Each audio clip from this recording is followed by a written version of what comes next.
Hello all, ఈరోజు మా వదిన చీజ్ కేక్ చేయబోతుంది. మరి అది సక్సెస్ అయిందో ఫెయిల్ అయిందో చూసేద్దాం రండి. ఈ చీజ్ కేక్ చేయడానికి ఏదో ఒక ప్లెయిన్ బిస్కెట్స్ అయితే కావాలి. మేమైతే మ్యారీగోల్డ్ తీసుకున్నాము. ఆ బిస్కెట్స్ అన్నిటిని మిక్సీలో వేసి ఫైన్ పౌడర్లా చేసుకోవాలి.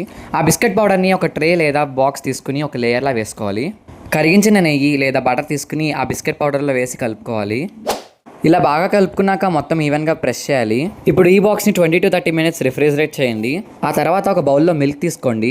ఆ పాలు పొంగొస్తున్నప్పుడు ఒక 3 spoons వెనిగర్ లేదా లెమన్ జ్యూస్ అయితే వేయండి. ఆ తర్వాత పాలు విరగడం అయితే మొదలవుతుంది. ఇలా విరిగిన పాలని ఒక బౌల్ తీసుకుని దాని మీద ఒక క్లాత్ వేసి దాంట్లోకి అయితే షిఫ్ట్ చేసుకోండి. మొత్తం దాంట్లో ఉన్న వాటర్ అంతా పోయేదాకా బాగా స్క్వీజ్ చేయండి.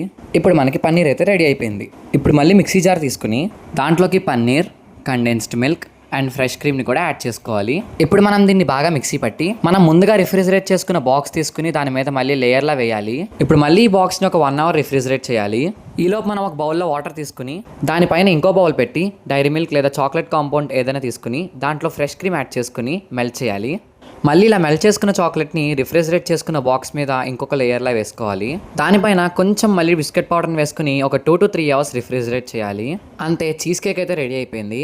ఇప్పుడు ఈ కేక్ని మేము ఇలా పీసెస్ కింద కట్ చేసుకుని తింటే టేస్ట్ మాత్రం అదిరిపోయింది. సో కంప్లీట్గా సక్సెస్ అయింది. సో మీరు ఈ చీజ్ కేక్ని చేసి ఎలా వచ్చిందో కామెంట్ చేసేయండి. And don't forget to like and follow for more.